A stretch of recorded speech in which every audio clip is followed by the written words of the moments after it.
Oke, kita akan sama-sama memuji menyembah Tuhan. Siapkan hati saudara. Boleh saya persilakan, silakan para WL kita untuk menolong kita.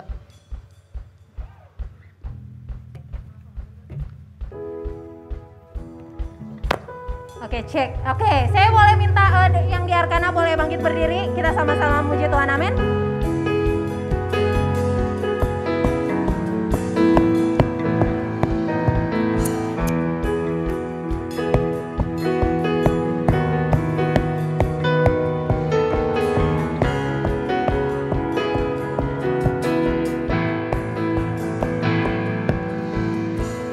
Through you, I can do anything.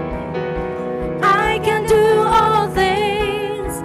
'Cause it's you gives me strength.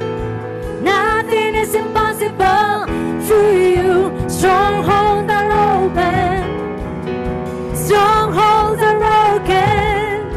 I am living by faith.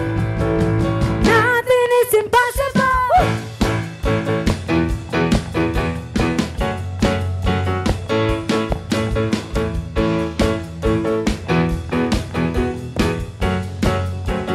Sama-sama katakan pujian yuk. I'm not gonna live by what I see. I'm not gonna live by what I feel. Deep down I know that you're here with me.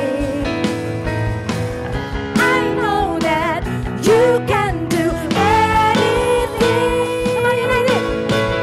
Through you, I can do anything. I can do all things. 'Cause it's you gives me strength. Nothing is impossible. Through you, blind eyes are open. Strongholds are broken. I am living by faith. Nothing is impossible.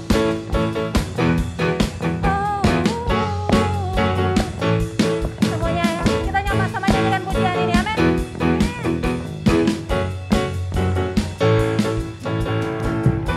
I'm not gonna live by what I see.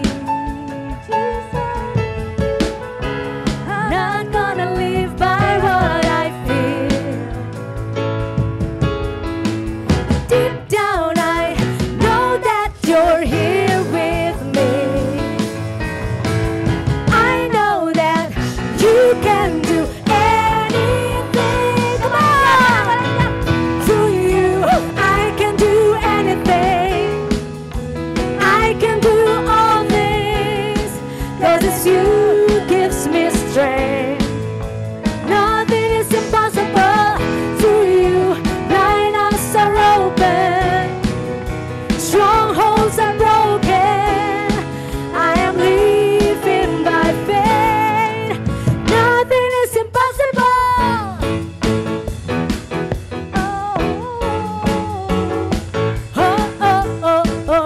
Kita percaya bersama dengan Tuhan kita sanggup melakukan apapun, amin. Saya mau dengar suaranya semua, katakan. I believe, I believe, Boleh yang di Arkana. I believe, I believe in Sekali lagi, you. I believe. I believe, I believe, I believe, I believe in you. Say it. I believe, yeah. I believe in you. I believe, I believe in you. Through you, I can do anything. I can do all things. 'Cause it's you gives me strength. Nothing is impossible. Through you, blind eyes are open. Strongholds are broken. I am living by faith. Oh! Through you, I can do anything. I can do all things. 'Cause it's you gives me strength. Nothing is impossible. Through you, blind eyes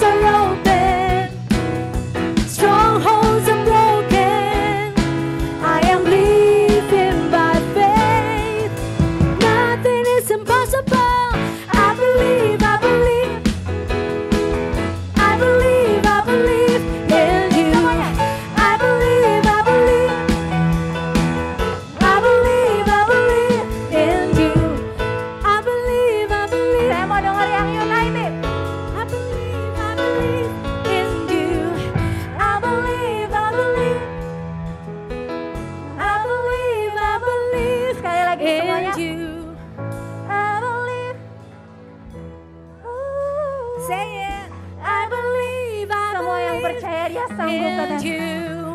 I believe, I believe, I believe, I believe in you. Boleh kasih tepuk tangan. Sorak-sorai kemuliaan buat Tuhan kita. Dia sanggup melakukan apapun dalam hidup kita. Amin. Sebelumnya Amin. saya boleh silakan duduk kembali yang di Arkana. Saya izin buka masker sebentar, kayaknya suara saya kurang terdengar. Oke, ya. Pertama kali saya dengar lagu ini, saya tersentuh, dan kita seperti yang minggu lalu pernah disampaikan oleh Ko Kelvin bahwa musisi kita dan penyanyi kita mengeluarkan sebuah single ya, single betul, belum double, masih single ya. Dan pertama kali saya dengar lagu ini saya sangat tersentuh. Lagunya sangat dalam dan memiliki arti yang luar biasa. Tapi kayaknya kita harus nanya ke penyanyinya. Ya nggak apa-apa ya, kita ngobrol sebentar ya. Ya, Gimana lagu ini? lagu ini udah saya dengar lagi saat pandemi dan nguatin saya banget. Lagu ini diciptakan sama sahabat saya, adik saya, Michael. Jadi biar Mike sendiri yang Kita boleh cerita kasih tepuk tangan. sedikit. Boleh ya, minggu kemarin belum cerita Mike. Oke.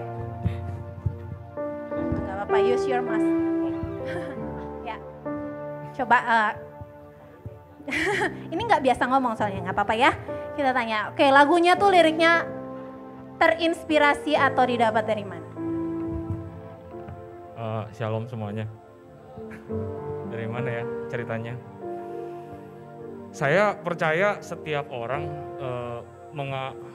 pernah masuk ke masa-masa yang kayaknya udah nggak pengen apa-apa ya, nyerah deh gitu.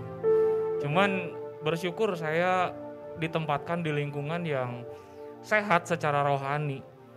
Walaupun saya jarang komsel, tapi banyak pembimbing di gereja kita ini, di keluarga ini yang kasih pagar, ngajarin saya untuk tetap kuat dalam doa, tetap hidup dalam penyembahan. Nah, di saat-saat itulah saya ngerasa selalu ada kekuatan, selalu ada pengharapan.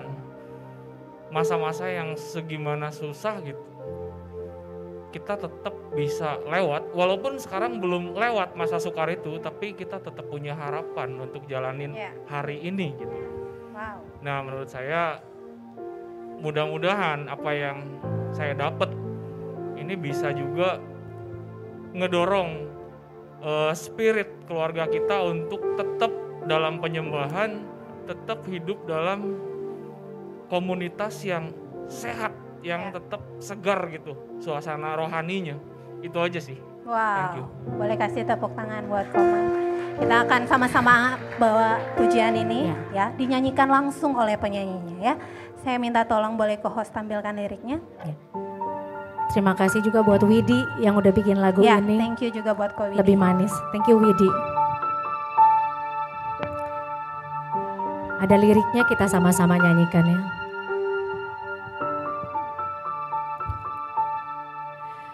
Ketika aku tak sanggup berjalan,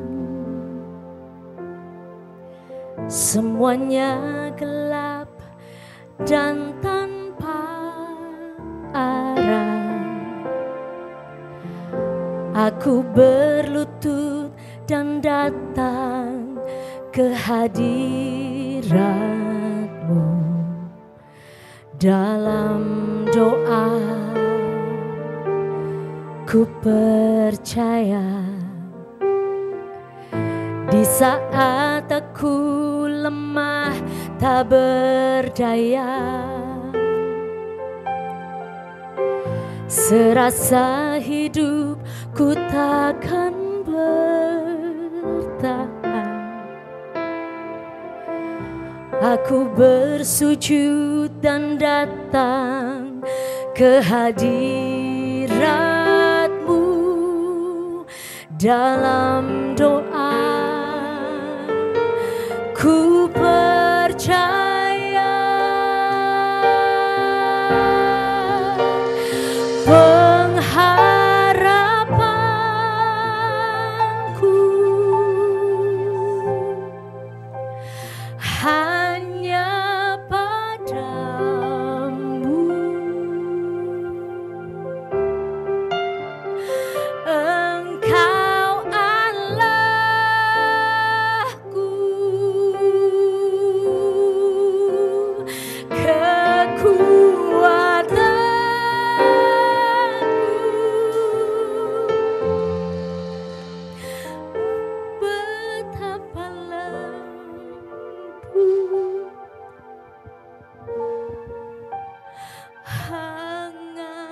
kasih-Mu.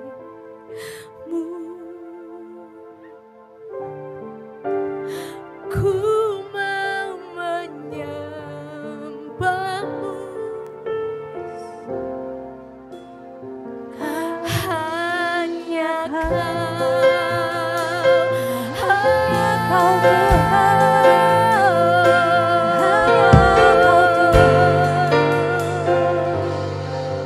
Sekali lagi kita sama-sama angkat pujian.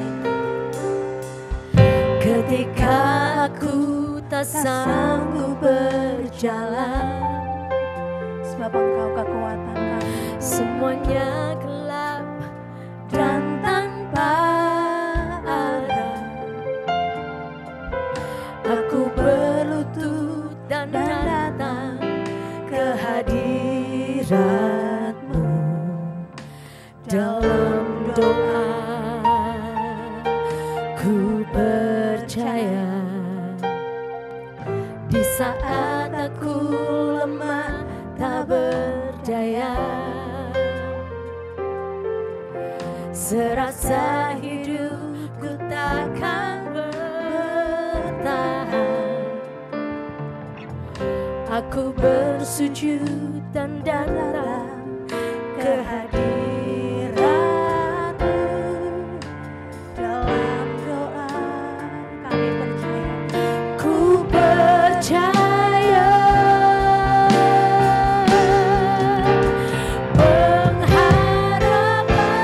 Pengharapanku hanya padamu, yes Tuhan.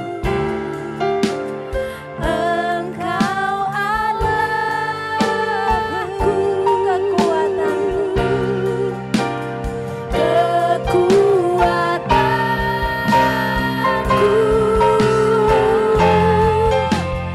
betapa lembut hangat kasih-Mu. Mau menyembah-Mu, ku mau menyembah-Mu. Saya boleh minta yang biarkan abangnya berdiri. Mari sembah Dia. Hanya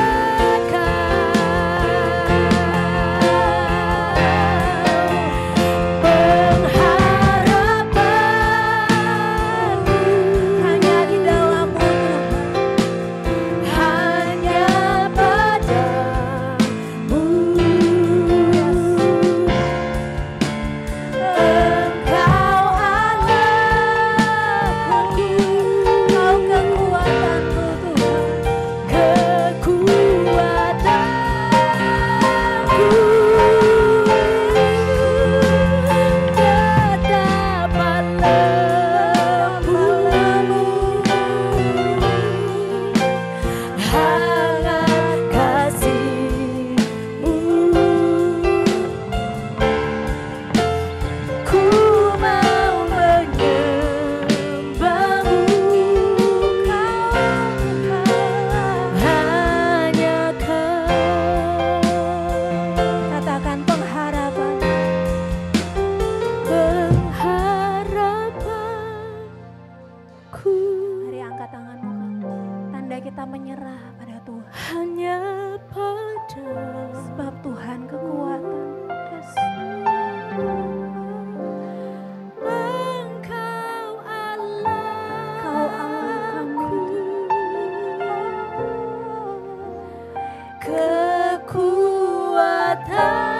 kekuatanku, betapa lembut hangat kasih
berkuasa Tuhan. Engkau yang berdaulat dalam hidup.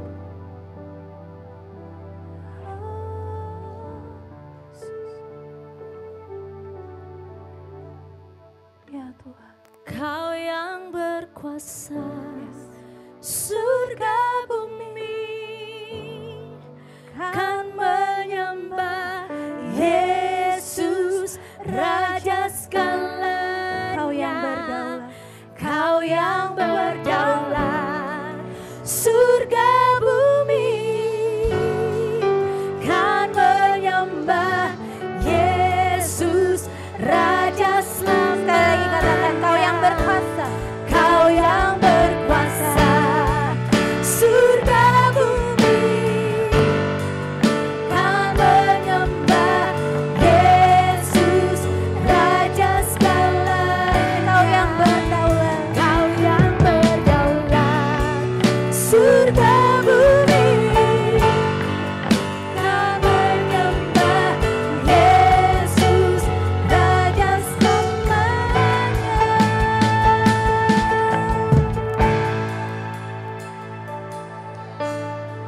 Selama ku hidup, Apapun musim hidup kami itu, apapun musimku, ku percaya kebesaran-Mu, kekuatan-Ku di dalam-Mu. Ku serahkan hidupku, kami mengakui kuasa-Mu Tuhan. akui kuasa-Mu. Ku serukan kebesaran-Mu, masa depanku terjaga di dalam-Mu.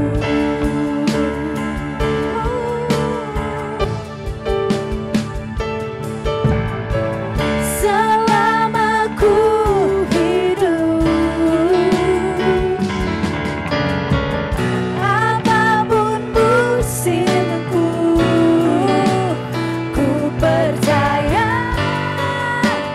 kebesaran-Mu, kekuatan-Ku di dalam-Mu. Selama ku hidup, apapun musimku, Ku percaya kebesaran-Mu, kekuatan-Ku di dalam-Mu. Ku serahkan hidupku, akui kuasa-Mu. akui kuasa-Mu. Ku serukan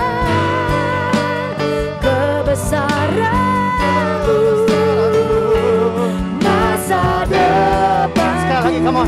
Mari angkat tangan saudara dan taruh tangan satu lagi di dadamu. Katakan, Selama ku hidup, selama kami hidup, apapun musimku, ku percaya kebesaran-Mu, kekuatan-Ku di dalam-Mu. Ku serahkan hidupku, akui kuasa-Mu Tuhan. akui kuasa-Mu. Ku serukan kebesaran-Mu, Katakan dengan imanmu, masa depanku terjaga di katakan ku serukan, ku serukan kebesaran-Mu, masa depanku terjaga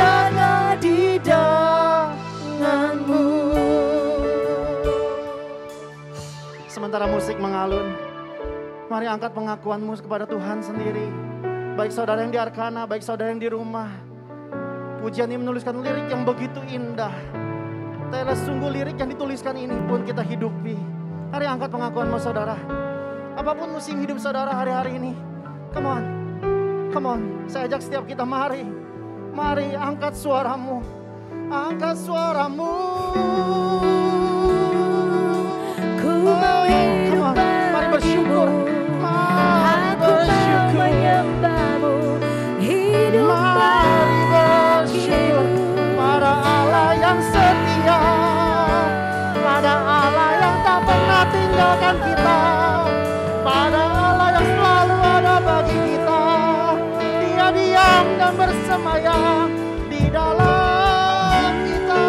Angkatlah suaramu bagi penciptamu, angkatlah suaramu bagi penciptamu, bagilah suaramu bagi Dia.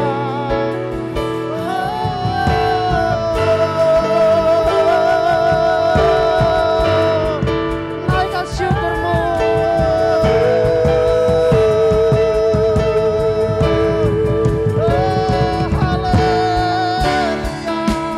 terjaga di dalammu. Ku serahkan hidupku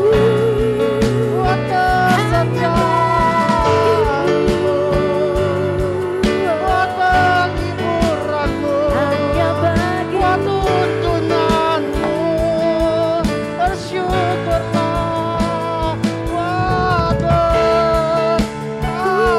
Percaya akan kebesaranmu. Ku mau hidup Bahwasanya Dia baik selama-lamanya.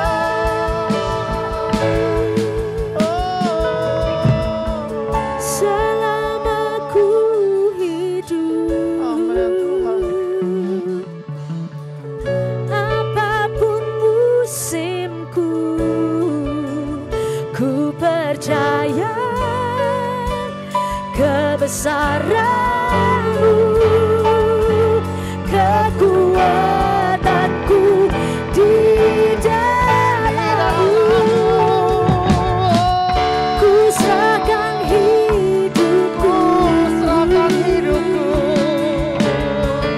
akui kuasamu. Ku serukan kebesaranmu.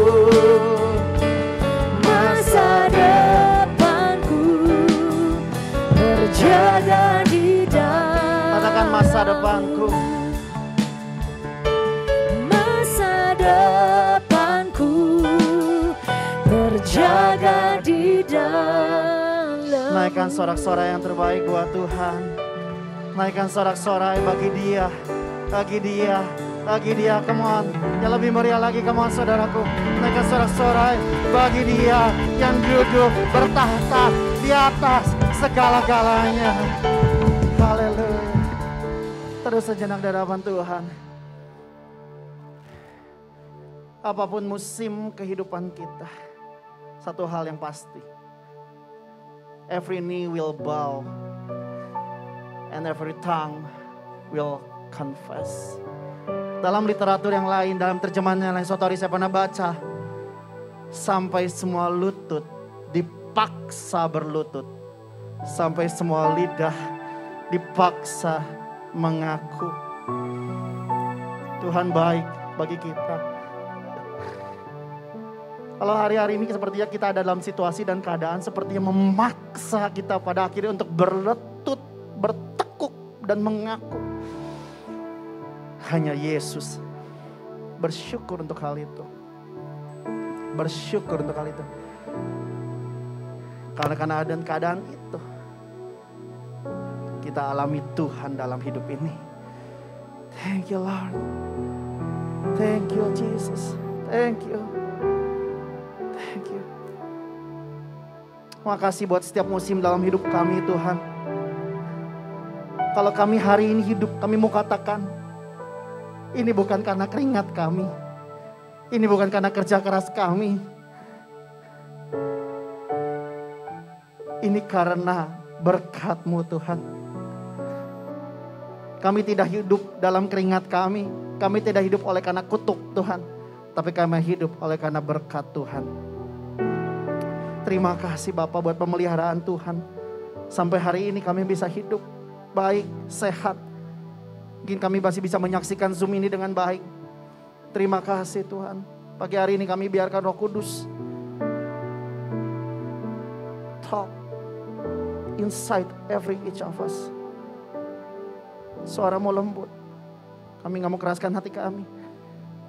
Kami mau dengarkan. Duduk diam ketika firman-Mu disampaikan. Dan biarkan Roh-Mu yang kudus berbisik dengan lembut di hati kami. Menegur kami. Terima kasih Bapa, terima kasih Tuhan Yesus. Mari saya angkat, setiap kita mari angkat tangan kita. Kita akan sama-sama berdoa untuk bangsa dan seseorang akan menolong kita untuk berdoa buat bangsa. Silakan Den. Tuhan Yesus, terima kasih Tuhan.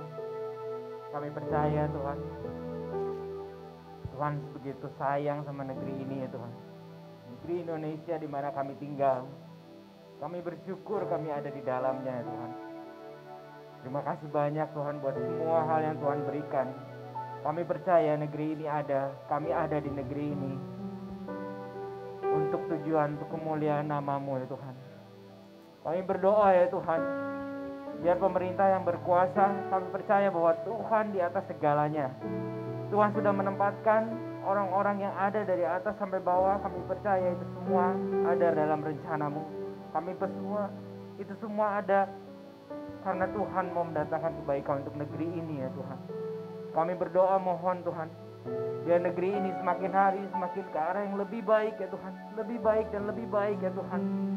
Dengan orang-orang yang ditempatkan Tuhan pilih, pemimpin-pemimpin yang berkualitas. Berkualitas yang takut akan Tuhan. Berkualitas secara kualitas skill mereka. Berkualitas mereka punya kejujuran, punya ketaatan, punya keadilan ya Tuhan terhadap orang-orang dan semua warga Indonesia ini ya Tuhan. Kami percaya Tuhan. Amin. Setiap hal yang Tuhan sudah tempatkan di negeri ini boleh dikelola dengan baik. Tuhan, Kau pimpin kami semua ya Tuhan, untuk boleh jadi warga negara yang taat, warga negara yang benar-benar mau peduli terhadap bangsa ini ya Tuhan. Berdoa untuk segalanya ya Tuhan, perekonomian negara kami di tengah pandemi ini biar semakin lama semakin baik. Banyak orang boleh bekerja kembali, banyak orang boleh menemukan usaha-usaha yang baru, banyak orang boleh menemukan ide-ide yang baru, sehingga bangsa ini menjadi bangsa yang besar, bangsa yang maju, bangsa yang boleh dilihat orang bahwa kami punya Tuhan. Ada Tuhan Yesus yang berkuasa atas negeri ini, sehingga mereka boleh melihat, tidak memandang rendah negeri kami, memandang negara rendah warga kami ya Tuhan. Kami tahu masih banyak yang kesulitan, masih banyak kesusahan. Biarlah kami punya rasa kasih, punya saling peduli terhadap sesama ya Tuhan. Pemerintah pun peduli terhadap pendidikan negara ini, terhadap perekonomian negara ini, terhadap kesehatan, terhadap orang-orang tua, terhadap anak-anak semuanya ya Tuhan. Kami percaya ya Tuhan, Kau berdaulat atas bangsa ini. Kami percaya kuasa-Mu nyata atas bangsa ini. Terima kasih Bapa, terima kasih Yesus. Dan biarlah Tuhan, kota ini juga, kota Bandung ini juga boleh menjadi kota di mana kami berdiri ini. Kota yang berdampak ya Tuhan. Kami boleh menjadi dampak di tempat ini ya Tuhan. Di Bandung, mulai dari Bandung dulu ya Tuhan. Kami ada di Bandung, biar kami tidak cuma sekedar beribadah, tidak cuma sekedar cari uang di sini, tapi kami harus berdampak pada orang-orang sekitar ya Tuhan. Biar kuasa Yesus nyata, biar mereka boleh melihat, bukan melihat kami, bukan melihat gereja UCC. Mereka boleh melihat Yesus ada di kota ini. Mereka boleh melihat kasih Yesus dirasakan oleh mereka semua yang ada di kota ini. Terima kasih Bapa, terima kasih Yesus. Di dalam nama Tuhan Yesus kami berdoa ucap syukur. Amin. Oke, amin. Oke, sebelum kita duduk, kita kasih aplaus yang terbaik buat Tuhan yuk. Oke, silakan duduk. Amin. Kalau saudara masih hidup, saya masih hidup, artinya apa? Kita masih punya pengharapan, amin. Tuhan belum beres dengan hidup kita. Boleh bilang kiri kanannya, saudara masih punya pengharapan.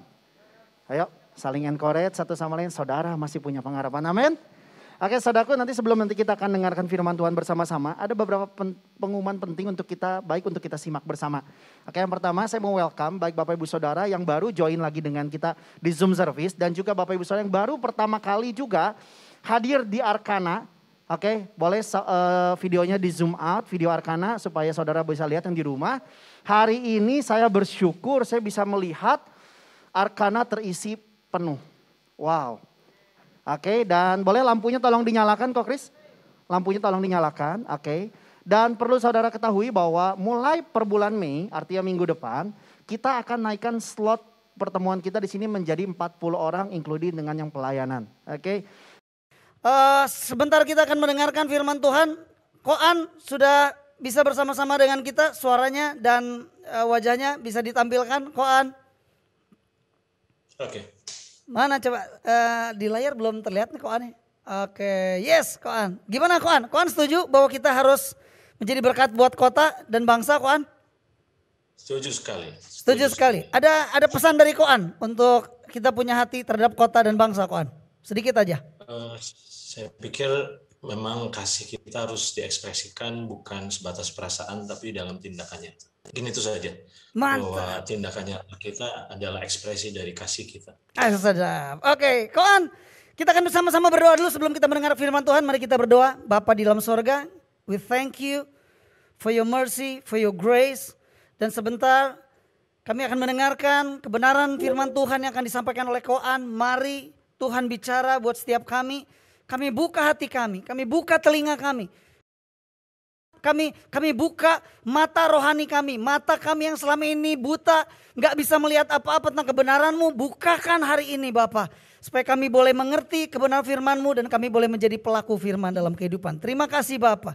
Di dalam nama Tuhan Yesus kami berdoa, kami mengucap syukur. Semua yang percaya sama-sama katakan amin. Bilang kiri kanan, saya siap dengar firman Tuhan. Oke, silakan Koan.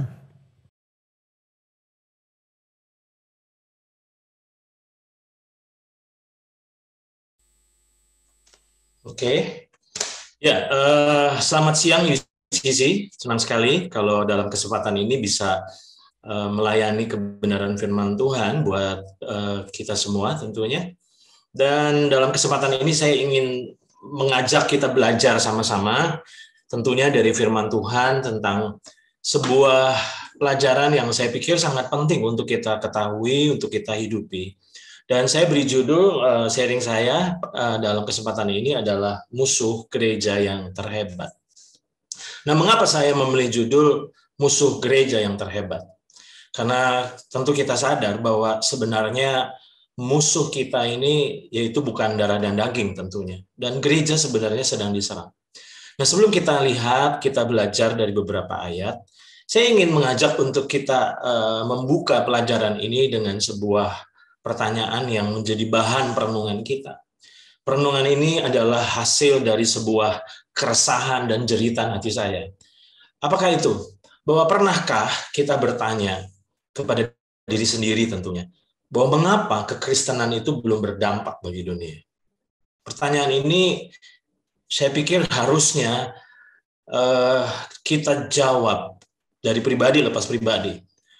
Dan saya berharap pertanyaan ini harusnya terngiang di dalam hidup kita, bahwa sebenarnya pernahkah kita bertanya selama ini, mengapa kekristenan itu belum berdampak bagi dunia? Nah, mengapa saya perlu mengatakan hal ini? Karena tentu kita perlu menyadari tentang kehadiran gereja Tuhan di dunia ini harusnya bukan sekedar eksis, tapi benar-benar kehadirannya itu penuh dengan dampak. Dan tentu jika kita membandingkan tentang kondisi gereja hari ini dengan kondisi gereja di dalam Alkitab, khususnya dalam Kisah Para Rasul, maka kita harus mengakui bahwa seharusnya gereja tidak seperti sekarang ini. Tentu pembandingnya adalah bukan gereja sebelah, bukan gereja tetangga, tetapi gereja menurut desain Tuhan yang kita temukan dalam Kisah Para Rasul. Di mana gereja mula-mula begitu powerful, bukan dalam sisi jumlah, tapi dalam sisi dampak yang luar biasa. Nah, sekarang, Ketika saya merenungkan pertanyaan ini, maka saya mau ajak untuk kita perhatikan PowerPoint berikut ini. Bahwa sebenarnya gereja sedang berada di dalam peperangan rohani yang tak terlihat. Kita mungkin sepertinya nggak sedang diserang secara fisik, tapi sadarilah bahwa sebenarnya saudara dan saya sebagai gereja Tuhan sedang berada dalam peperangan rohani yang sangat sengit dan tak terlihat. Gereja sebenarnya sedang diserang dan dikepung dari berbagai arah secara spiritual. Nah itu sebabnya seringkali ada banyak sekali orang percaya nggak menyadari ini. Kita ngerasa baik-baik aja. Kita ngerasa sebenarnya semuanya everything is okay. Padahal sebenarnya kalau kita memiliki mata roh yang terbuka, sebenarnya kita sedang diserang. Nah ketika saya merenungkan kalimat ini bahwa gereja sedang diserang dan dikepung dari berbagai arah, gereja sedang berada dalam peperangan rohani yang sangat hebat tetapi tidak terlihat. Maka saya jadi ingat di dalam Wahyu pasal 2 ayat yang kelima. Ini saya cuplik di dalam ayat 5 bahwa ini adalah teguran Tuhan kepada jemaat di Efesus yang kita bisa temukan di dalam Wahyu pasal 2 ayat yang kelima, yaitu sebab itu ingatlah. Saya tertarik dengan kata ini, betapa dalamnya engkau bukan sedang, tapi betapa dalamnya engkau telah jatuh. Jemaat di Efesus merasa baik-baik saja. Padahal sebenarnya musuh telah berhasil menjatuhkan mereka dan jatuhnya betapa dalam. Nah, saya khawatir kita semua sebagai gereja Tuhan dan sebagai komunitas UCC, jangan-jangan sebenarnya kita nggak sadar juga bahwa iblis telah serang kita dan kita nggak sadar bahwa sebenarnya iblis telah berhasil menjatuhkan kita. Kita pikir semuanya masih oke-oke aja. Padahal sebenarnya di mata Tuhan kita sudah sangat tidak oke. Nah sekarang, lihat ini. Bahwa kelicikan iblis menurut saya adalah terlihat saat dia menyerang dan kita merasa tidak sedang diserang. Nah ini menurut saya kelicikannya yang kita perlu waspadai, kita perlu sadari. Bahwa kelicikan iblis adalah saat dia menyerang saudara dan saya, dan kita nggak merasa bahwa kita ini sedang diserang. Kita pikir semuanya baik-baik aja, padahal sebenarnya secara roh sebenarnya kita sedang diserang. Terbukti kalau kita perhatikan di dalam 1 Petrus pasal 5 ayat yang ke-8, jelas di sini Tuhan katakan begini, sadarlah. Jadi Tuhan ini ingin supaya kita ini sadar. Apa yang kita perlu sadari? Yang kita perlu sadari adalah kalimat berikutnya, sadarlah dan berjaga-jagalah. Kalau kita nggak sadar, maka kita nggak berjaga-jaga, itu masalahnya. Banyak orang nggak sadar di dalam peperangan, itu sebabnya kita nggak berjaga-jaga, kita lengah. Nah, masalahnya hari ini Tuhan ingatkan kita, hey sadar. Dan ketika kita sadar, dan kita harus berjaga-jaga. Nah, apa yang kita perlu sadari? Lawanmu si iblis berjalan keliling sama seperti singa yang mengaum-ngaum dan mencari orang yang dapat ditelannya. Ada sebuah penghiburan yang saya mau lepaskan kepada saudara lewat ayat ini.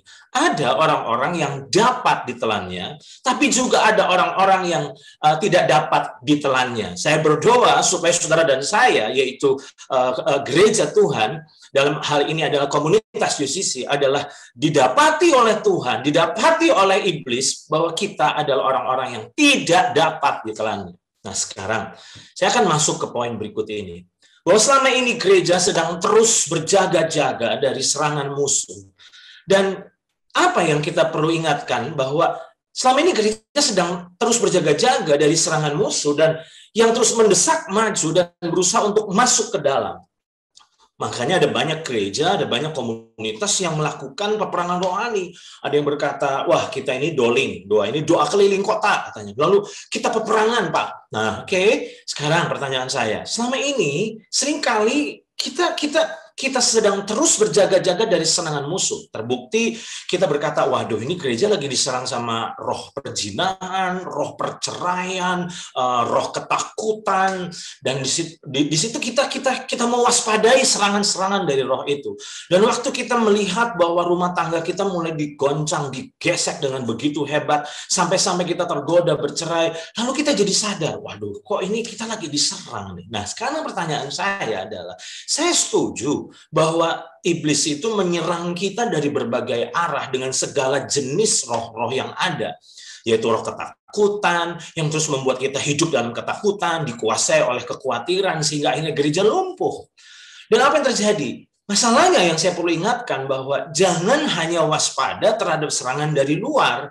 Mengapa saya katakan ini? Karena sangat disayangkan gereja tidak sadar bahwa sebenarnya musuh itu bukan masih di luar, tapi jangan-jangan musuh itu telah berhasil menyusup dan sedang menyerang dan telah. Nah, saya berharap saudara cermat dengan memperhatikan kalimat ini, bahwa gereja tidak sadar bahwa sebenarnya musuh telah berhasil menyusup dan sedang menyerang dan telah, bukan akan. Kalau akan berarti belum. Sebenarnya telah menghancurkan gereja dari dalam. Nah sekarang, mengapa saya pilih judul musuh gereja yang terhebat? Menurut saya musuh gereja yang terhebat bukan roh perzinahan, bukan roh perceraian, bukan roh ketakutan, bukan. Menurut saya serangan musuh yang terhebat yang saya pikir perlu kita kenali dan waspadai adalah roh agamawi. Menurut saya roh agamawi adalah seperti pasukan khusus iblis untuk menghancurkan gereja Tuhan dari dalam. Saya nggak bilang bahwa kita nggak berjaga-jaga dari serangan dari luar. Tapi saya mau katakan kepada saudara, jangan cuma hanya mewaspadai serangan dari eksternal. Karena seringkali tanpa sadar kita sedang diserang secara internal, dan roh jahat yang sedang menyerang dan menghancurkan gereja dari dalam, menurut saya adalah roh agamawi. Dan cara kerja dari roh agamawi adalah seperti rayap. Tentu kita pernah berjumpa atau memiliki pengalaman dengan rayap. Di rumah kita contohnya, kayu-kayu di rumah kita seringkali kita tertipu oleh rayap, di mana waktu kita melihat kayu yang ada di rumah kita sepertinya baik-baik aja, sampai ternyata rumah kita udah mulai miring, atapnya udah mulai miring, dan setelah dicek ternyata di atas itu kayu-kayu yang menyangga atap rumah kita ini ternyata udah habis dimakan rayap. Nah, sadarkah saudara bahwa roh agamawi itu secara kerjanya seperti rayap. Dia masuk ke dalam, dia menggerogoti dari dalam, dan yang dari luar mungkin nggak kelihatan. Makanya kalau kita perhatikan contohnya apa ya, di jendela-jendela atau di pintu rumah kita, maka seringkali kita terkecoh oleh rayap, di mana kita pikir kok kayaknya baik-baik aja. Nah, saya mau katakan, jangan merasa baik-baik aja. Ada waktunya dicek. Dan terbukti ketika kita perhatikan dan kita cek, contohnya pintu, salah satu pintu di rumah kita, ternyata ketika kita mulai cek, periksa, dan akhirnya apa yang terjadi? Ternyata udah keropos. Dan begitu kita tekan dengan tangan, maka ternyata bolong, saudara. Dan apa yang menyebabkan bolong? Ternyata rayap sudah menghancurkan dari dalam. Dan biasanya rayap itu dikenali, disadari serangannya sudah terlambat. Sudah hancur dulu kayu, baru akhirnya kita baru sadar, ya ampun, ternyata kena rayap. Ini terjadi juga di rumah saya ini, di mana akhirnya di atas rumah, di atap rumah saya ini habis dimakan rayap. Dan itu baru ketahuan ketika saya panggil seorang tukang untuk cek untuk naik ke atas, dan waktu itu tukang itu bilang, "Pak, waduh ini udah hancur Pak." Dan ternyata waktu saya lihat dan saya coba naik ke atas dan saya lihat benar, saudara. Ternyata kayu-kayu yang ada di menyangga atap rumah saya ini ternyata udah hancur dimakan rayap. Nah, saya mau ingatkan kepada saudara, hati-hati dengan roh agamawi. Karena roh agamawi itu menyerang dari dalam kita dan menghancurkan dari dalam. Nah, pertanyaannya, apakah ciri seseorang telah terinfeksi oleh roh agamawi? Kalau kita belajar dari corona, dari COVID-19, ternyata kita telah belajar bahwa ciri-ciri kita ini sudah terinfeksi oleh virus corona, salah satunya adalah katanya hilangnya penciuman dan mati rasa, di mana kita udah nggak bisa merasakan manis, asin, membedakan itu. Wah, waktu kita udah kehilangan penciuman dan kehilangan rasa di lidah kita, wah, orang-orang bilang hati-hati, itu ciri, bahkan itu ciri utama seseorang telah terinfeksi oleh COVID-19. Nah, sekarang kalau bicara tentang roh agamawi, apa sih ciri-ciri seorang telah terinfeksi oleh roh agamawi? Sebenarnya banyak. Saya telah menyampaikan ini, saya pernah menyampaikannya sebuah pelajaran yang saya beri judul Rayap Rohani. Tetapi saya nggak akan ulang itu. Tapi dalam kesempatan ini saya ingin membedah, saya mau ajak untuk kita belajar salah satu ciri saja dari roh agamawi yang benar-benar telah merusak gereja, yaitu tentunya saudara dan saya dari dalam. Apakah itu? Dan menurut saya, roh agamawi sebenarnya membuat orang percaya merasa sampai, walaupun sesungguhnya kita masih belum sampai.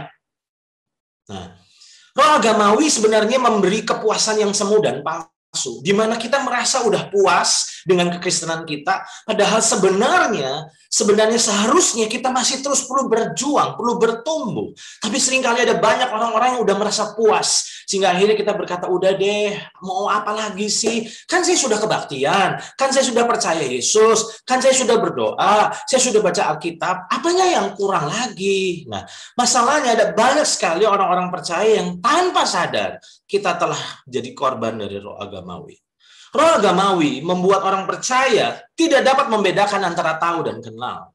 Oke? Saudara dan saya mungkin semakin hari semakin banyak tahu tentang kebenaran. Tapi pertanyaannya adalah, apakah waktu kita tahu Tuhan, berarti kita sudah mengenal Tuhan? Saudara perlu membedakan bahwa kita bisa mengetahui seseorang, tapi belum tentu kita mengenal orang itu. Tahu tidak butuh interaksi dengan orang tersebut, tapi untuk mengenal maka dibutuhkan interaksi. Makanya saya mencatat di sini bahwa roh agamawi membuat orang percaya merasa sudah kenal dengan Tuhan, tapi sebenarnya kita baru tahu tentang Tuhan. Dan kita bisa melihat di dalam Alkitab, sosok seseorang yang sudah dikuasai roh agamawi adalah ahli Taurat dan orang Farisi. Pada zaman Yesus, mereka adalah orang-orang yang telah dikuasai oleh roh agamawi, dan sayangnya mereka nggak sadar. Mereka ngerasa benar, mereka ngerasa Yesus yang salah, mereka ngerasa mereka yang paling benar, dan akhirnya apa yang terjadi? Itulah yang kita bisa lihat manifestasi kejahatan dari roh agamawi. Nah sekarang, dengan cepat ya, roh agamawi membuat orang percaya kaya akan pengetahuan, tapi tanpa sadar kita sangat miskin dengan pengalaman. Kalau ngomong tentang kebenaran, kita bisa diskusi banyak. Tapi seringkali tanpa sadar, kalau kita tanya, sudah ngalami belum? Berapa banyak yang kita alami dengan Tuhan? Sangat disayangkan. Banyak orang percaya sebenarnya baru kaya dengan pengetahuan. Tanpa sadar kita overload dengan pengetahuan. Tapi kalau kita mau jujur, kita sangat miskin dengan pengalaman. Makanya tidak heran, seringkali kita kesulitan untuk bersaksi. Karena untuk kita bersaksi, maka kita harus punya modal bukan cuma hanya pengetahuan tentang Tuhan, tapi pengalaman bersama dengan Tuhan. Nah itu sebabnya hari ini izinkan saya mengajukan pertanyaan bukan untuk mempermalukan kita, bukan untuk menyerang kita, tapi untuk membuat kita merenung sama-sama. Dan mengizinkan untuk Roh Kudus benar-benar menginsyafkan kita bahwa apakah beranikah kita mengatakan bahwa kita terbebas dari roh agamawi? Karena roh agamawi membuat orang percaya, yaitu saudara dan saya, kaya dengan pengetahuan, tapi sangat miskin dengan pengalaman. Makanya jika kita perhatikan dalam Injil Yohanes pasal 17 ayat yang ketiga, saya sudah sering mengatakan ini di UCC, bahwa definisi hidup kekal menurut Yesus adalah bukan waktu kita tahu tentang Tuhan, tapi waktu kita mengenal. Mengenal itu di dalam terjemahan bahasa Inggrisnya digunakan kata to know and experience. Berarti pengenalan itu bukan cuma hanya tahu, tapi mengenal dengan pengalaman. Nah, sekarang saya mau sampaikan poin berikut ini. Bahwa roh agamawi membuat orang percaya. Nah, saya berharap kita nggak ada di titik ini. Roh agamawi membuat orang percaya mengingat Tuhan dan berhubungan dengan Tuhan dibatasi oleh ruang dan waktu. Dan hati-hati saudara, karena ada banyak orang percaya yang mengingat Tuhan baru di jam-jam kebaktian. Kalau di jam kebaktian kita benar-benar romantis banget sama Tuhan.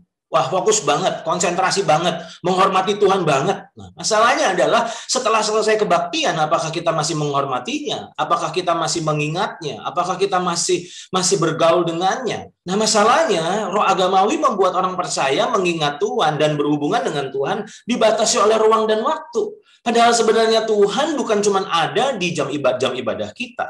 Tuhan juga bukan hanya ada di jam-jam saat teduh kita. Tapi Tuhan itu ada di dalam setiap waktu hidup kita. Artinya bahwa jangan puas menghormati Tuhan di saat jam ibadah saja. Karena banyak kali kita selalu berkata, hormati Tuhan, hormati Tuhan. Pas kita ibadah, kita berkata, hormati Tuhan, hormati Tuhan. Oke, saya setuju. Tapi masalahnya adalah setelah jam selesai kebaktian, apakah kita masih menghormati Tuhan? Karena bukankah dia adalah Allah Immanuel, Allah yang selalu bersama kita, Allah yang hidup di dalam kita. Berarti sebenarnya kesadaran akan Tuhan bukan hanya dibangun di jam-jam tertentu dan di waktu-waktu tertentu, di tempat-tempat tertentu, tapi dalam setiap waktu dan dalam setiap tempat hidup kita. Nah sekarang, sadarkah saudara bahwa rutinitas rohani yang masih berlangsung, yang masih kita lakukan, ternyata tidak menjamin posisi dan kualitas hati kita dengan Tuhan? Terbukti ketika kita perhatikan dalam di dalam Injil Matius 15 ayat 8-9, ini adalah teguran yang Yesus lepaskan kepada bangsa Israel pada zamannya. Dan catatannya adalah bangsa Israel pada zaman Yesus adalah bukan bangsa kafir, tapi bangsa yang sangat religius, di mana mereka memiliki rutinitas untuk datang ke bait suci. Jadi bangsa itu adalah bangsa yang religius, bukan bangsa yang malas, mereka yang sangat religius. Tapi masalahnya dalam Matius pasal 15 ayat 8-9, firman Tuhan bilang begini, bangsa ini memuliakan aku dengan bibirnya, padahal hatinya jauh daripadaku. Percuma mereka beribadah kepadaku. Coba perhatikan dulu sama ayat di situ. Bahwa ternyata seringkali kita puas waktu tubuh kita beribadah. Tapi pertanyaannya adalah bagaimana dengan posisi dan kualitas dari hati kita? Bisa saja lah Bapak Ibu Saudara bahwa kita masih memiliki rutinitas rohani yang masih terjaga, di mana di tengah-tengah pandemi ini kita masih upayakan untuk datang ibadah onsite. Wah, itu luar biasa. Oke, itu satu hal yang luar biasa. Tapi masalahnya perjuangan kita adalah bukan hanya membawa tubuh ini hadir di tempat ibadah atau di jam-jam ibadah, tapi bagaimana hati kita saat melakukannya. Makanya nggak heran ada banyak orang-orang yang rajin beribadah, tapi sepertinya tidak ada manfaat ibadah dalam hidupnya. Dan ini terjadi karena mereka telah menjadi korban dari roh agamawi. Masih bisa saja kita membaca Alkitab, nggak pernah bolong. Tapi sebenarnya kita nggak pernah mengalami Tuhan saat kita membaca Alkitab. Kita membaca Alkitab cuma sebatas kewajiban agamawi, di mana kalau kita belum baca, rasanya dikejar rasa bersalah. Aduh, rasanya kayak ada yang kurang gitu. Makanya kita upayakan membaca. Dan akhirnya waktu kita selesai membaca, kita ngerasa hutang udah lunas dibayar. Padahal saya mau bilang sama saudara, kebiasaan membaca Alkitab seharusnya membuat kita mengalami Kristus. Nah, makanya saya katakan, ketika saudara membaca Alkitab dengan rutin itu, apakah engkau memiliki kerinduan untuk Tuhan berbicara secara pribadi lewat ayat-ayat yang engkau baca? Karena ada banyak orang yang nggak pernah pusing dengan itu. Mereka cuma fokus ke rutinitasnya. Padahal sebenarnya yang penting, apakah engkau mengalami Kristus saat melakukan rutinitas tersebut? Nah, sekarang saya lanjut ya Bapak Ibu Saudara, bahwa roh agamawi membuat kita mempercayai tapi tidak mengalami apa yang kita percayai. Nah, ini yang tragis. Saya perlu ingatkan UCC bahwa jangan sampai kita ini terjadi korban roh agamawi, di mana kita ini sebenarnya mempercayai sesuatu tapi kita tidak mengalami apa yang kita percayai. Ambil contoh, kita percaya hadirat Tuhan, tapi apakah saudara dan saya mengalami hadirat Tuhan? Kita percaya bahwa Tuhan itu penyembuh. Tapi apakah kita mengalami bahwa dia ini penyembuh? Kita percaya bahwa dia itu adalah Jehovah Shalom. Jehovah Tuhan sang pemberi damai. Tapi apakah kita benar-benar mengalami damainya? Kita percaya bahwa Tuhan itu maha kuasa. Tapi apakah kita mengalami kekuasaannya dalam keseharian kita? Nah, roh agamawi membuat kita puas, mempercayai, tetapi kita tidak mengalami apa yang kita percayai. Bukankah ini yang sedang terjadi melanda dari gereja Tuhan? Di mana kita puas mempercayai, banyak WL berkata, saudara percaya Tuhan hadir? Saudara percaya bahwa Tuhan bertahta di atas pujian umatnya? Oke, pertanyaan saya adalah gini, apakah benar kita mengalami kuasa dari hadirat Tuhan? Banyak kali kita cuma puas mempercayai, tapi kita nggak mengalami atau kita belum mengalami apa yang kita percayai. Nah, peringatan yang disampaikan oleh Rasul Paulus kepada anak rohaninya Timotius seharusnya menjadi peringatan juga bagi kita. 2 Timotius pasal 3 ayat 1 dan ayat 5. Ketahuilah bahwa pada hari-hari terakhir akan datang masa yang sukar. Bukankah ini sedang terjadi? Salah satu kondisi yang terjadi di akhir zaman dan sedang terjadi hari-hari ini dalam ayat yang kelima. Secara lahiriah mereka menjalankan ibadah mereka. Jadi mereka yang dimaksud oleh Paulus dalam ayat ini adalah mereka bukan kristal, bukan Kristen Natal. Bukan Kristen yang Paskah, yang datang kalau cuma Paskah, cuma Natal. Bukan. Tapi ini adalah orang-orang yang rajin beribadah.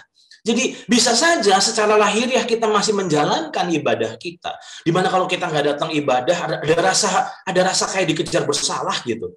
Ada hati nurani kita terganggu, makanya kita bilang, ayolah beribadah. Masalahnya adalah apakah saudara cuma hanya puas saat sudah datang di ibadah, sudah ikut ibadah online contohnya. Apakah itu kepuasan kita? Secara lahiriah mereka menjalankan ibadah mereka, tapi pada hakikatnya mereka memungkiri kekuatannya. Jauhilah mereka itu. Nah sekarang, saya pernah menyampaikan ini di UCC kalau tidak salah, tapi saya lupa di tema atau di pelajaran yang mana. Tapi saya akan ulang lagi bahwa salah satu survei yang diadakan oleh George Barna di Amerika akan menjadi sebuah cermin buat kita. Di survei tentang kondisi kekristenan di Amerika, bahwa ternyata 8 dari 10 orang percaya yang setiap hari Minggu pergi ke gereja, berarti ini bukan orang Kristen malas, tidak pernah mengalami pengalaman dengan hadirat Tuhan. Nggak bedanya praise and worship kita seperti di karaoke. Harusnya praise and worship kita bukan cuma hanya sebatas nyanyi tentang Tuhan, tapi saat kita menyanyi, menyembah Tuhan, maka manifestasi terjadi. Di mana yang sakit disembuhkan, yang terikat dilepaskan, yang mengalami duka cita, tekanan, depresi, mengalami kelegaan yang dari Tuhan. Di mana disitulah manifestasi hadirat Tuhan begitu nyata. Dan ternyata hanya 8 dari 10 orang percaya yang setiap hari Minggu pergi ke gereja tidak pernah mengalami pengalaman dengan hadirat Tuhan. Banyak yang cuma nonton sebenarnya. Saya mau bilang sama saudara, yuk jadi gereja yang bukan cuma hanya mempercayai, tapi kita mengalami apa yang kita percayai. Dan survei berikutnya bahwa 7 dari 10 orang percaya yang setiap hari Minggu pergi ke gereja ternyata tidak pernah melihat dan mengalami kuasa Tuhan, mujizat dalam hidup mereka. Kita cuma nonton mujizat dalam hidup orang lain, tapi kita nggak pernah atau kita belum mengalami mujizat itu terjadi dalam hidup kita. Nah, tadi saya katakan roh agamawi membuat kita puas mempercayai, tapi kita nggak pernah mengalami apa yang kita percayai. Nah, selanjutnya, apa ciri-ciri roh agamawi yang kita perlu waspadai? Bahwa roh agamawi menurut saya membuat orang memiliki rutinitas rohani tanpa daya ubah. Pernah melihat ada orang yang rajin ibadah, nggak pernah bolong, nggak pernah bolos, tapi hidupnya nggak pernah berubah. Dan menurut saya, mereka adalah orang-orang yang sangat religius, tapi karakter mereka seringkali benar-benar memprihatinkan. Aneh, padahal mereka adalah orang-orang yang sepertinya religius, mereka adalah orang-orang yang rajin beribadah, tapi ternyata mengapa tidak ada daya ubah dari ibadah yang mereka lakukan? Dan ini terjadi oleh karena roh agamawi yang telah menguasai kita. Selanjutnya, roh agamawi membuat orang percaya memiliki rutinitas rohani yang tidak menumbuhkan keserupaan dengan Kristus. Seharusnya semakin hari, semakin kita serupa Kristus. Kalau kita benar-benar beribadah dengan benar, beribadah menurut versi Tuhan, bukan menurut versi kita. Versi Tuhan ternyata beribadah harus pakai hati. Masalahnya hati kita bisa jauh sama Tuhan, tapi tubuh kita masih beribadah. Padahal Tuhan bilang, hey, jangan sampai kamu beribadah pakai mulut, tapi sebenarnya hatimu jauh sama Tuhan. Dan ingat, roh agamawi membuat orang percaya memiliki rutinitas rohani yang tidak menumbuhkan keserupaan. Nah sekarang dengan cepat, Bapak Ibu Saudara, George Barna pernah mengadakan sebuah survei yang lain, bahwa ternyata di Amerika pernah diadakan bahwa disurvei tentang perbedaan kualitas hidup antara orang yang percaya, yang rajin beribadah hari Minggu, dengan orang yang sama sekali tidak percaya Tuhan. Dan ternyata dari survei ini ditemukan hanya sedikit sekali terdapat perbedaan kualitas hidup antara orang-orang yang pergi ke gereja dibanding dengan yang tidak. Mungkin kita berkata menghibur diri bahwa itu kan di Amerika. Tapi kan kita hidup di Indonesia. Maafkan saya mesti katakan, kalau kita mau jujur, sebenarnya hasil survei ini juga menjadi cerminan buat kita. Bahwa seringkali dunia susah sekali lihat perbedaan kualitas hidup. Mereka mengenali kita Kristen dari KTP kita, dari apa yang kita lakukan di hari Minggu, tapi mereka tidak bisa mengenali kita Kristen dari apa yang kita hidupi dari hari Senin sampai hari Sabtu. Roh agamawi membuat kita memiliki rutinitas rohani, tapi tidak menumbuhkan keserupaan dengan Kristus. Tapi kita lihat dengan kondisi jemaat di mula-mula. Kisah Para Rasul pasal 2 ayat 44-47. Apa yang terjadi dengan kondisi gereja mula-mula pada saat itu? Perhatikan ini. Dan semua orang yang telah menjadi percaya tetap bersatu. Dan segala kepunyaan mereka adalah kepunyaan bersama. Ini benar-benar luar biasa loh saudara. Dan selalu ada dari mereka yang menjual harta miliknya. Lalu membagi-bagikannya kepada semua orang sesuai dengan keperluan masing-masing. Dengan bertekun dan dengan sehati mereka berkumpul tiap-tiap hari dalam bait Allah. Mereka memecahkan roti di rumah masing-masing secara bergilir. Dan makan bersama-sama dengan gembira dan dengan tulus hati. Perhatikan ayat 47. Kualitas hidup seperti apa sih yang mereka miliki? Mereka nggak dikuasai oleh roh agamawi. Sementara gereja hari ini tanpa sadar kita telah digrogoti oleh roh agamawi. Ayat 47, sambil memuji Allah dan mereka disukai semua orang dan tiap-tiap hari Tuhan menambahkan jumlah mereka dengan orang yang diselamatkan. Betapa powerfulnya hidup mereka pada saat itu, di mana ibadah mereka memiliki daya ubah, di mana mereka makin hari makin serupa Kristus. Nah sekarang, sadarkah saudara bahwa hubungan seharusnya menghasilkan kehidupan?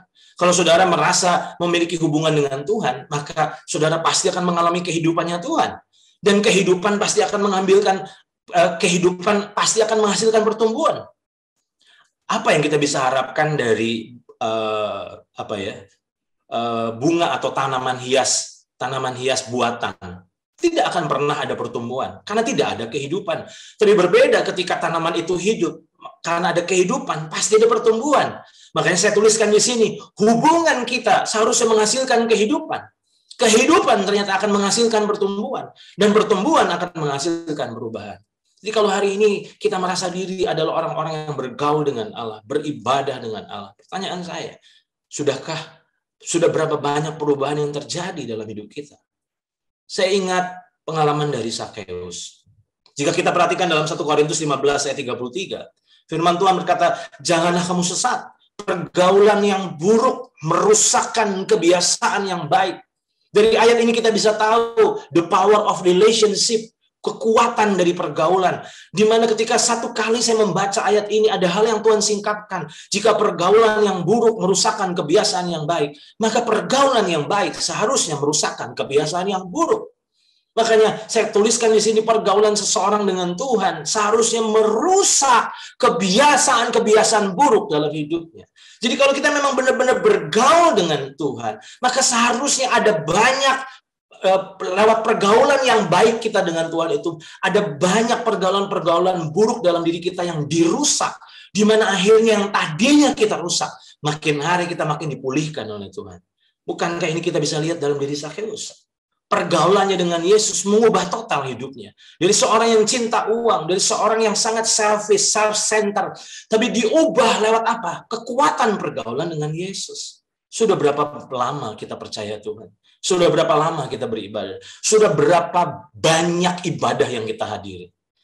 Tapi sudah berapa banyak perubahan yang terjadi dalam hidup kita?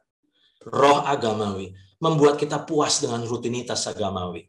Tapi sebenarnya kita belum benar-benar bergaul dengan Tuhan. Nah, timbul pertanyaan, mengapa sepertinya hubungan kita dengan Tuhan tidak meningkatkan kualitas kehidupan kita?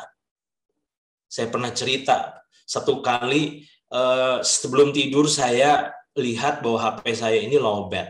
Maka akhirnya saya ambil charge HP saya dan saya charge. Saya tidur. Waktu saya bangun, saya nyalakan HP saya dan ternyata saya sangat terkejut karena ternyata apa yang terjadi, saudara, bahwa ternyata HP-nya ternyata masih lowbat. Saya bingung.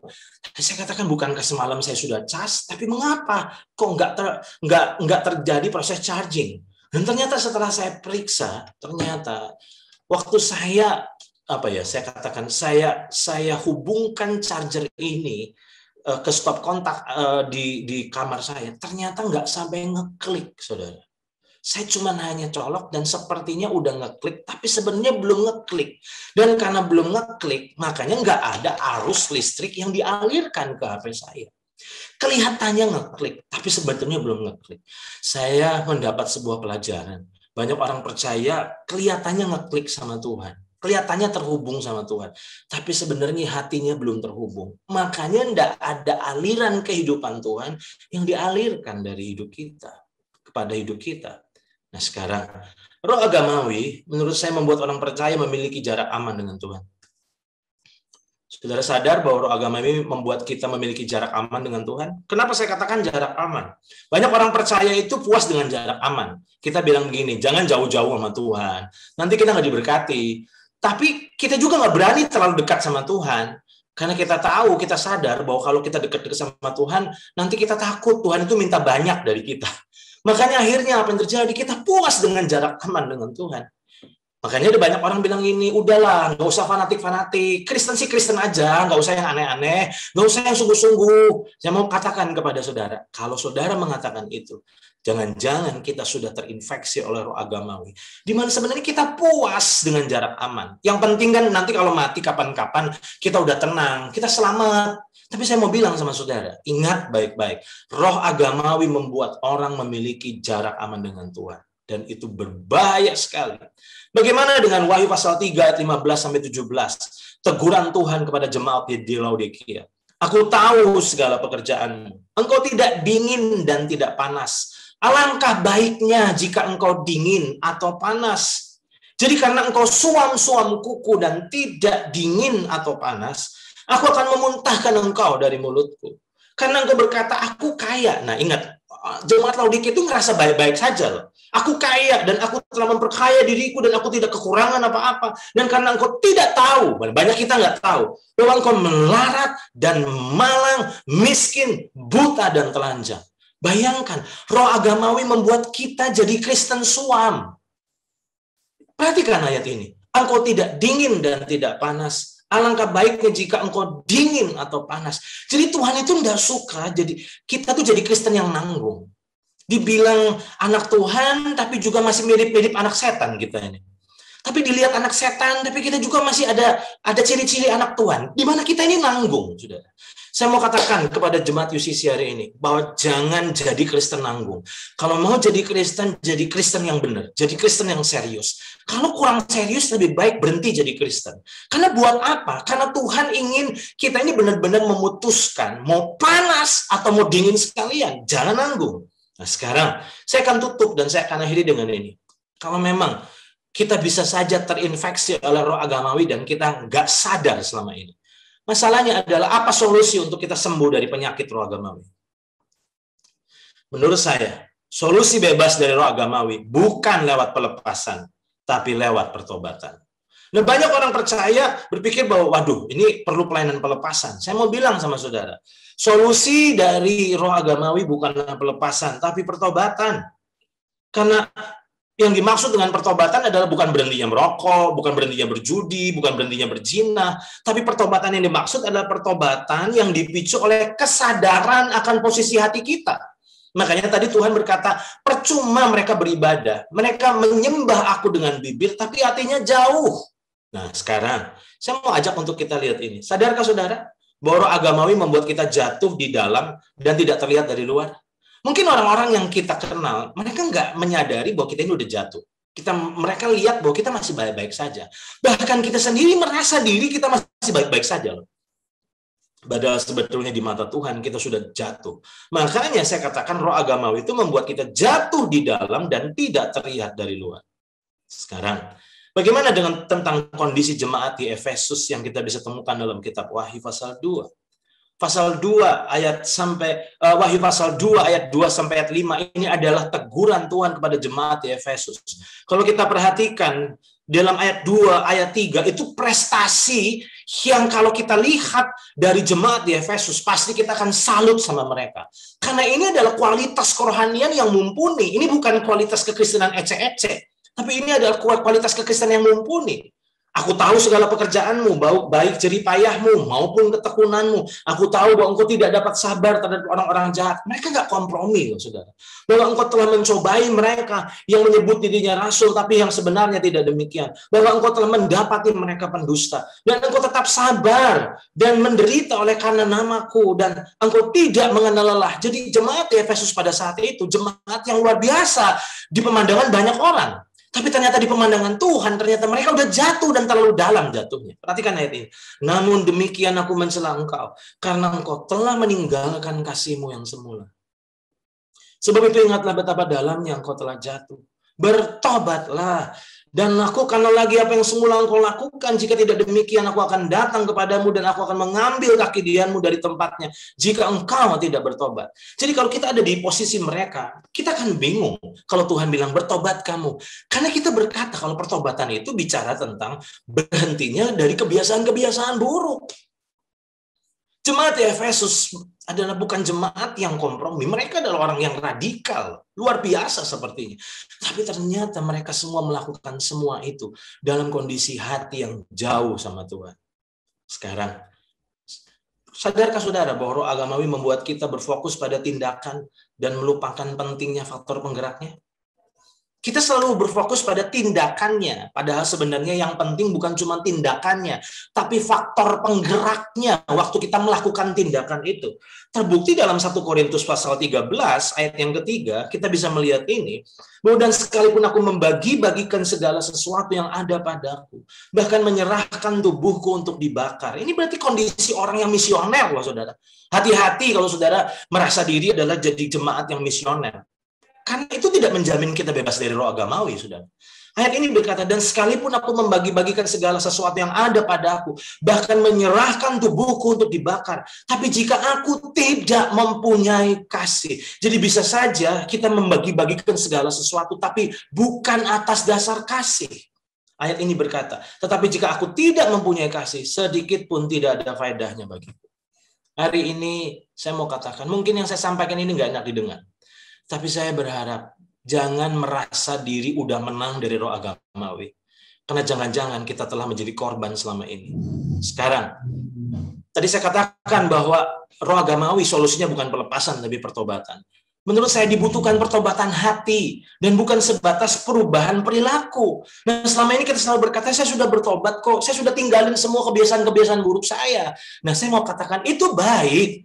Tapi di mata Tuhan bukan cuma hanya perubahan perilaku, tapi pertobatan hati kita. Di dalam 2 Korintus 3 ayat yang ke-16 berkata, tetapi apabila hati seseorang berbalik pada Tuhan, maka selubung itu diambil daripadanya.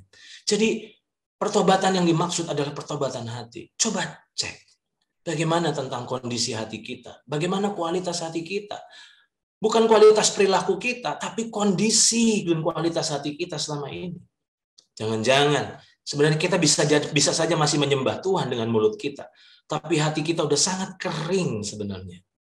Perhatikan ini, yang kita butuhkan sebenarnya bukanlah sebatas hati yang mendekat, tapi hati yang melekat. Roh agamawi membuat kita puas dengan jarak aman. Padahal sebenarnya yang kita butuhkan bukan hanya sebatas hati yang mendekat, tapi hati yang melekat. Saya mau tutup dengan ini. Yang kita butuhkan bukan sebatas hati yang menghangat, tapi hati yang terbakar. Ada banyak kali kita nggak mau dekat-dekat sama Tuhan. Cukup mengalami kehangatan Tuhan. Biasanya mau bilang sama saudara, jangan punya jarak aman dengan Tuhan. Karena yang Tuhan inginkan bukan hati yang dekat, tapi hati yang melekat. Makanya saya katakan yang kita butuhkan bukanlah sebatas hati yang menghangat, tapi hati yang terbakar. Nah, bagaimana kita bisa terbakar? Melekat. Makanya dalam Roma pasal 12 ayat 11 berkata, janganlah hendaknya kerajaanmu kendor, biarlah rohmu menyala-nyala dan layanilah Tuhan. Bagaimana roh kita bisa terbakar kalau kita masih jaga jarak dengan Tuhan? Makanya Kristen suami itu menurut saya Kristen nanggung. Hari ini, seseorang yang terinfeksi roh agamawi pasti tidak akan tertarik untuk menjadi murid Kristus yang memuridkan. Kita nggak tertarik kalau dengar kata pemuridan itu kata yang membuat kita jadi sinis dan kita pikir, wah itu mah bukan bagian saya. Saya mau bilang sama saudara, ciri roh agamawi membuat kita nggak tertarik hidup benar-benar jadi murid Kristus yang memuridkan. Jangankan memuridkan, jadi murid Kristus saja kita sebenarnya enggak kok. Kita cukup puas jadi orang banyak yang kalau butuh dapat pertolongan Yesus. Yang lapar kita ditolong Yesus, sakit ditolong Yesus. Dan saya mau bilang sama saudara, Tuhan ingin kita bukan cuma hanya jadi orang banyak, tapi Tuhan ingin kita jadi muridnya. Roh agamawi membuat orang percaya sebatas menikmati hidup, tetapi lupa mempertanggungjawabkan hidup. Kita asik menikmati kehidupan Tuhan, di mana kita berkata, saya diberkati, saya ditolong, saya disertai. Tapi kita lupa bahwa ternyata semua itu adalah investasi Tuhan, di mana seharusnya kita berdampak dan menguntungkan kerajaan Allah. Kesimpulan saya adalah ini. Dibutuhkan pertobatan massal dari roh agamawi. Sayalah, kalau kita mau jujur saja, sebenarnya kita harus mengakui ada roh agamawi yang sebenarnya telah merusak kekristenan kita selama ini. Makanya tidak heran bahwa kekristenan kita sebenarnya kekristenan yang lebih ke arah ritual, lebih ke arah agama, tapi benar-benar jauh dari kehidupan Kristus. Saya tutup dengan ini, stop menghibur diri dan membela diri. Kalau kita terus menghibur diri bahwa kita masih baik-baik saja, kita masih oke-oke saja, saya mau katakan, itu nggak akan mengubah. Stop menghibur diri, stop membela diri, dan mulailah menata diri yang dimulai dengan menata hati. Cek hatimu saat ini. Jujurlah. Bagaimana dengan kualitas hati kita hari-hari ini dengan Tuhan? Masih kita terlibat dalam pelayanan, tidak pernah menjamin sungguh-sungguh. Hati kita benar-benar masih melekat dengan Tuhan. Saya, UCC adalah jemaat yang bebas dari roh agamawi. Sehingga kita menjadi jemaat yang benar-benar enggak jatuh di mata Tuhan. Kita boleh aja belum jatuh di mata orang, tapi kita bisa sudah jatuh terlalu dalam di mata Tuhan. Yang penting bukan enggak jatuh di mata orang, tapi yang penting adalah enggak jatuh di mata Tuhan. Hari ini saya katakan, waspadai roh agamawi. Karena itu seperti rayap yang menghancurkan kita dari dalam. Ingat, Tuhan sedang memanggil saudara untuk hidup bukan jadi Kristen-Kristenan, tapi menjadi Kristen yang kalau orang Jawa bilang Kristen tenanan. Kristen yang sungguh-sungguh, di mana dari situlah kita akan melihat kuasa Kristus menjadi nyata dan semakin nyata dalam hidup kita. UCC, mari waspadai serangan dari roh agamawi. Tuhan memberkati kita semua. Saya serahkan waktu selanjutnya kepada Kak Oci untuk melanjutkannya. Tuhan memberkati kita semua. Mari kita sama-sama teduhkan hati kita sejenak. Sebentar Ciliani akan mengangkat sebuah pujian. Saya berharap ketika kita mendengarkan sebuah pujian, kita teduh sejenak di hadapan Tuhan, 30 detik, 1 menit. Mari kita renungkan, mari kita refleksikan, mari kita lihat ke dalam firman yang telah tadi Tuhan, Koan telah sampaikan. Saya percaya itu jatuh dari hati Tuhan. Dan mari kita renungkan sebentar. Jangan terburu-buru, tenang saja. Biarkan Roh Kudus berbicara di tengah-tengah hati saudara. Karena saya mempercayai satu patah kata dari Roh Kudus, ketika kita mentaatinya, itu sanggup mengubahkan kehidupan saudara. Hari teduh sejenak di hadapan Tuhan.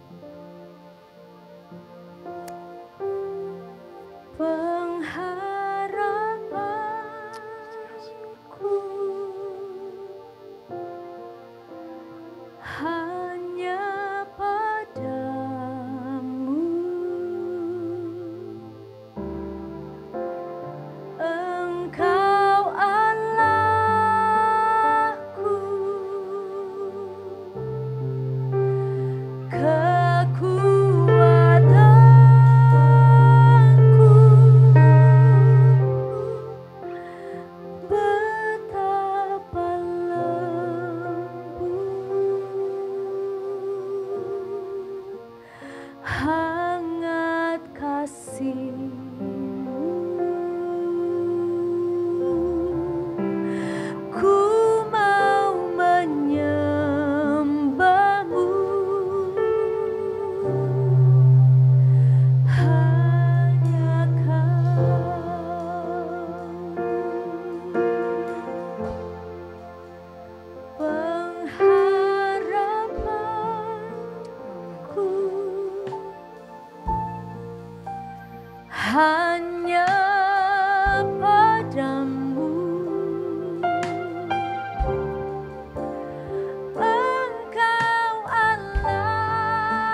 mempercayai ketika tadi saudara tenang sejenak. Saya mempercayai Roh Kudus berbicara di tengah-tengah hati saudara. Kalau saudara mau taati apa yang Roh Kudus katakan, taruh tangan kanan tidak ada saudara. Tuhan, makasih buat firman-Mu pagi hari ini Tuhan. Kalau mungkin aku terinfeksi Tuhan dengan roh agamawi, Bapa, aku mau sembuh. Dan aku tahu bahwa kekuatan untuk kesembuh telah Engkau berikan di dalam hatiku. Karena apa? Karena ada Roh Kudus di dalam hatiku. Kalau hari ini aku datang sama Tuhan dan aku merasa aku cukup, tapi seolah-olah aku sebenarnya aku tidak mengklik, aku tidak mendapatkan sesuatu dari Tuhan. Mari Tuhan, Roh Kudus beri aku kekuatan. Roh Kudus tolong aku Tuhan, untuk setiap kali aku datang dengan Tuhan, aku pulang, aku keluar, aku beres, aku membawa sesuatu Tuhan. Ada transform energi, ada kekuatan yang berpindah daripada Tuhan kepada hidupku Tuhan. Mari bersyukur Tuhan. Apapun situasi saudara hari ini, firman ini ditujukan bagi Bapak Ibu Saudara. Berdoa dengan Roh Kudus. Berdoa. Percayai kekuatan Roh Kudus yang ada di dalam saudara. Mari saudaraku, mari tetap menyembah Tuhan. Dan saya minta Kak Oci untuk mendoakan kita semua. Dan supaya kita tidak terjebak pada roh-roh agamawi. Mari, mari. Pengharapanku. Come on. Come on. Come on, sing it out. Hanya padamu.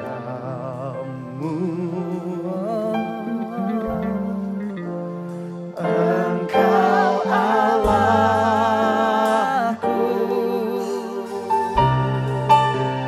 Kekuatanku. Betapa lembut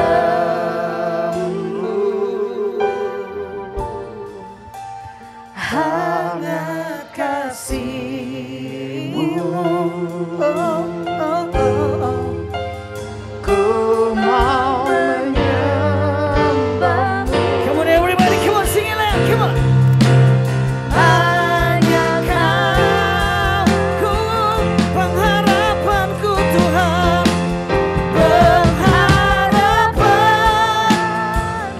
Worship, worship Him. Hanya padamu Tuhan. Engkau Allah. Yes, you are my Lord.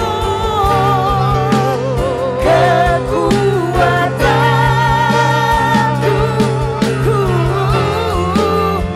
Betapa lembut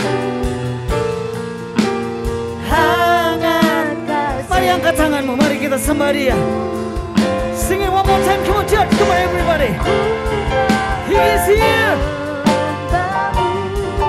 Hallelujah. Hanya Kau pengharapanku, pengharapanku.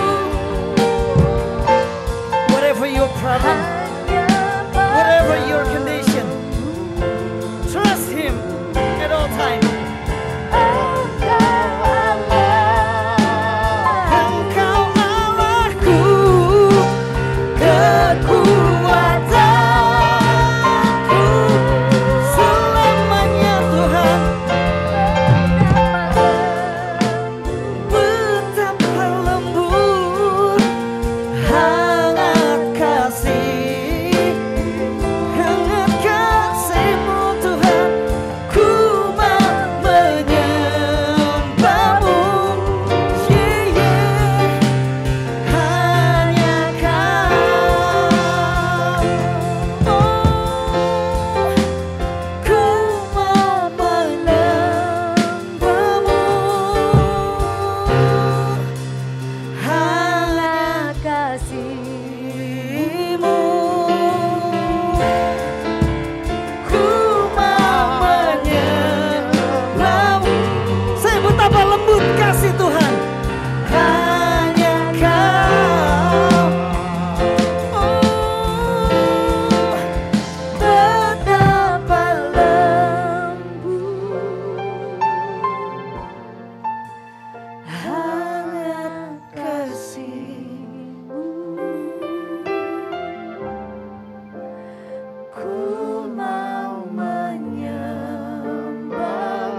for your people, Lord.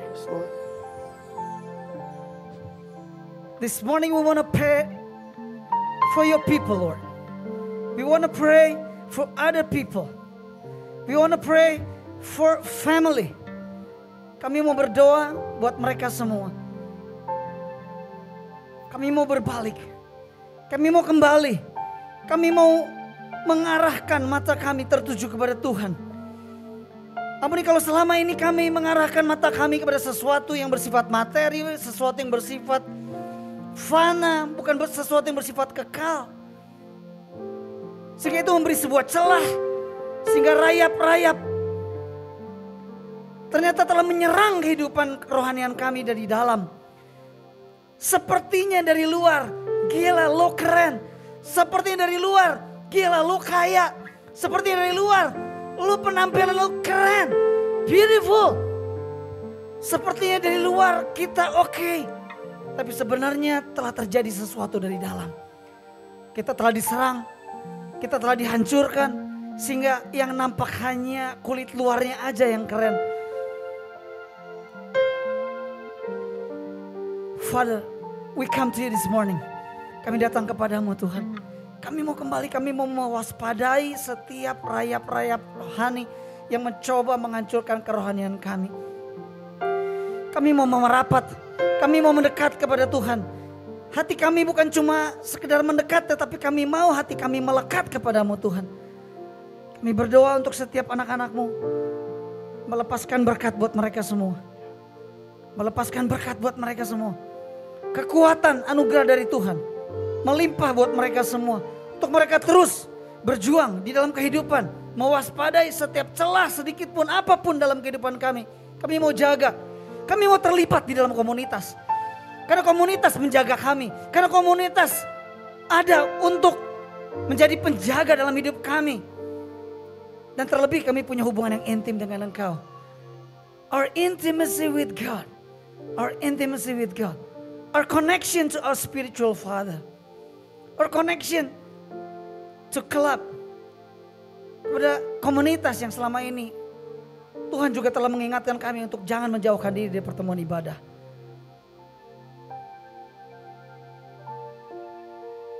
Kami mau menghampiri tahta kasih karunia-Mu. Thank you for the message. Thank you for the message. Thank you for the message, Lord. Thank you, Lord. Oh, hanya Kau. Oh, haleluya. Oh, hanya Kau. Terima kasih buat firman-Mu. Terima kasih buat sesuatu yang Kau sampaikan buat kami di tengah-tengah kami. Beberapa di antara kami sedang ada di dalam kondisi yang membutuhkan kasih karunia Tuhan. Bapa, hamba-Mu berdiri. Curahkan kasih karunia-Mu buat mereka, buat bisnis mereka, buat keluarga mereka, buat hubungan mereka. Pulihkan. Kami, we will never stop. Kami tidak akan pernah berhenti. Kami akan terus memelihara apa yang telah Engkau bangun dalam kehidupan kami. Thank you, Lord. Thank you, Jesus. Thank you, Holy Spirit. Thank you, Father. Di dalam nama-Mu kami berdoa. Kami mengucap syukur. Semua yang percaya sama-sama katakan amin. Bilang kiri kanannya, hati-hati dengan rayap rohani. Bilang, hati-hati dengan rayap rohani. Oke, saya mau mengencourage setiap kita untuk memastikan tanggal 30 April kita boleh terlibat bersama-sama. Kirim linknya, kirim message ya. Sudah dikirim juga dari United Call Center.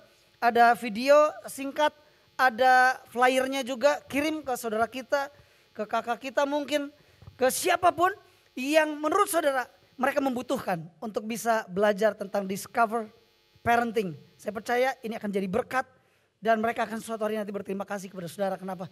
Gila, gue ikutan acara ini, gue gak nyesel, gue gak rugi. Thank you banget. Nah, pastikan kita jadi seseorang yang jadi berkat buat mereka. Sederhana kan? Cuman kirim doang. Lalu mereka, gue mau ikutan dong. Langsung kita arahkan kepada United Call Center dan kemudian United Call Center akan mengirimkan link kepada mereka 1 hari sebelumnya. And this will be a great blessing for other people. Right? Oke, itu aja. Saya selesai. Kita akan sama-sama membaca visi. Oke, mari kita sama-sama membacakan visi United bersama-sama. Dan setelah itu saya akan memberikan berkat buat Bapak Ibu Saudara. Oke, kita akan membacanya pada hitungan yang ketiga. Dimulai dari kata visi United. Oke, 1, 2, 3. Visi United. Menjadi keluarga ilahi yang memuridkan bangsa dan membapai generasi untuk menghadirkan kerajaan Allah di muka bumi. Mari angkat kedua tangan saudara. Hati-hati dengan rayap rohani yang menyerang kekuatanmu dari dalam.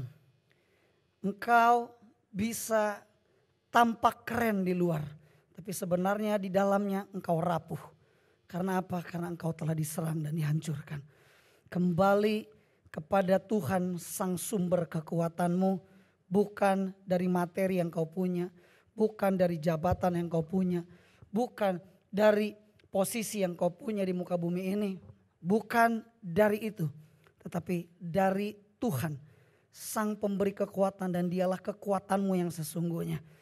Terkoneksilah kepada Tuhan, tetaplah menempel seperti dahan yang tidak menempel kepada pohon tidak akan menghasilkan buah. Demikianlah hidupmu, menempellah kepada pohon kehidupanmu, yaitu Kristus. Sehingga apa? Sehingga hidupmu menghasilkan buah. Terima kasih Bapak buat message hari ini menguatkan kami. Hamba lepaskan berkat kepadamu. Pulang jadilah berkat dimanapun kau berada, jadilah terang. Engkau diciptakan bukan untuk menghidupi apa yang kau hidupi hanya bagi dirimu. Tapi engkau diciptakan untuk menerima berkat dari Bapa dan menyalurkannya kepada orang-orang di sekitar kita.